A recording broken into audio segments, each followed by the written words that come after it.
Hello everyone and welcome to an episode of 1-2 Extra Time where we're going to have a debate on one of your best questions. The question of today is who has been the best Premiership signing of all time? Yes, it's an epic question, but we're going to break it down and hopefully you will vote for me to be the winner. But obviously you can vote for Matt as well. So in the little corner there'll be like a little question marky, exclamation marky thing. Click on that and you can actually vote on the screen. You want to know who has won, but also you want to know your answer as well. So join in this 1-2.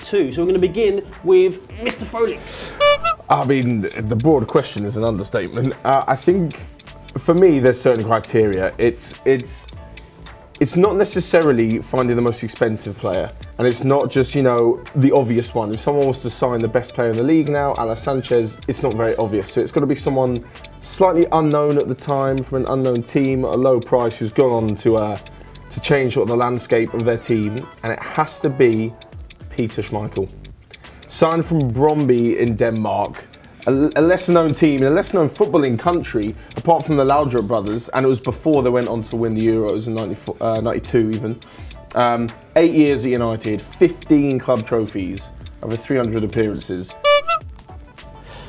Matt has come strong. I'm not going to pretend that was actually a really decent answer, but the reason I'm going to break down this wrong will come later. But in terms of me, I have to say that there's certain players who've revolutionised the Premiership, who throughout Premiership history, they'll always be synonymous with the Premiership. They're the kind of player that people just tuned in to watch, kind of player where people who'd never even been football fans became football fans. People who were growing up thinking, oh, I want to be that player, I want to buy your shirt, I want to become that player. And I think the person that epitomises all of that has to be Arsenal's Thierry Henry. He's synonymous with the spirit of playing amazing football. He was a very cheap signing when he came to Arsenal, and when he came as a winger, then became a striker and became a legend and has his statue outside of the Arsenal. Like when you think Arsenal, you think Henry.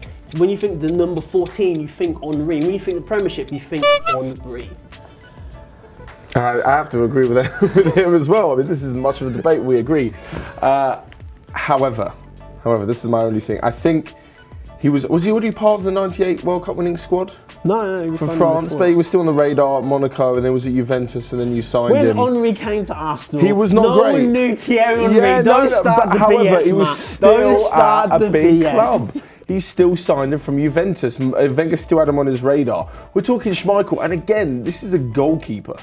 This is a goalkeeper where it's always been the attackers that have been so kind of, you know, lauded and well known. And true, everyone grew up wanting to be Henry. I can't imagine many people wanting to be, you know, Schmeichel at the time. But now he kind of paved the way for goalkeepers to be a big presence, and he really showed throughout all those titles with United how important a goalkeeper can be. Yeah, but then you could say the same argument for David Seaman. De Gea, like Peter Cech. David Seaman. Yeah, David Seaman. Absolutely. No, absolutely. All of them are, but they all came after Schmeichel. But he trailblazed.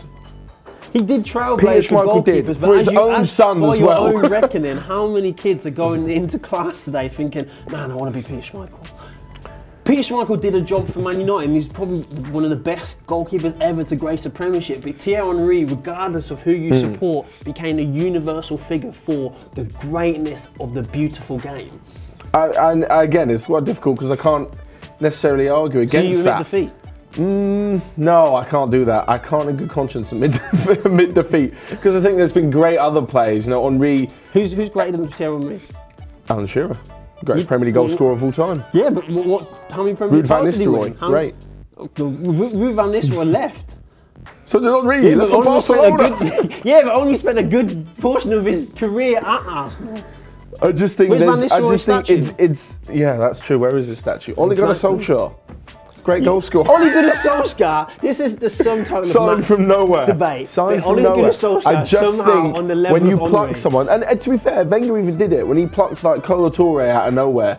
Plucked Henry out of nowhere. 11 million from Juventus is hardly nowhere. What's 11 million in today's money? Yeah, back in, where was it, 99? That wasn't big money back then.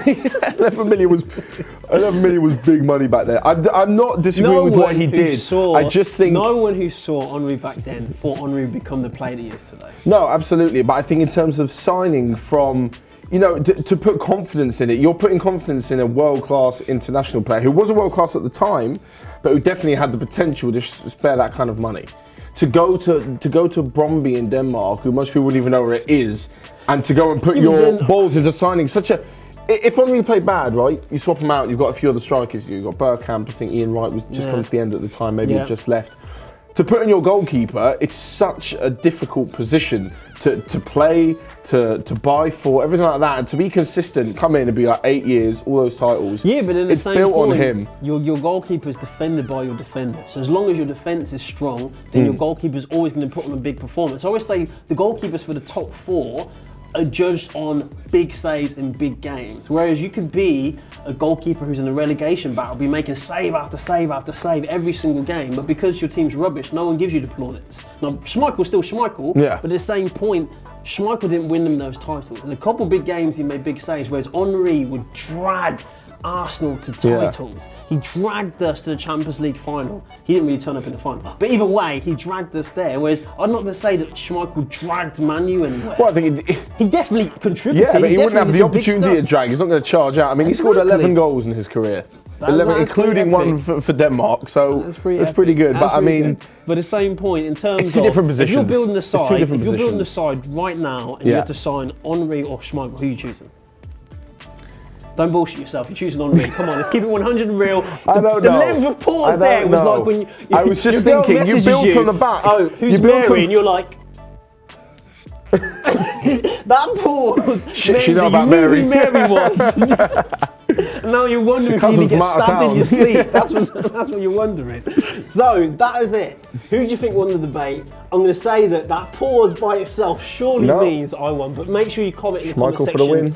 For the win. Make sure you comment who you think won today, and also give us a great questions to debate. I really like today's episode, so thanks for watching. Please subscribe if you're watching right now to the end. Make sure you subscribe and check out our other videos. That could be the Thursday night show, could be the 1-2, could be our many great football profiles, and we've got some more stuff coming for you as well. So thanks for watching. Matt, thanks for joining us. No worries, man. See you again soon. We'll see you again next week.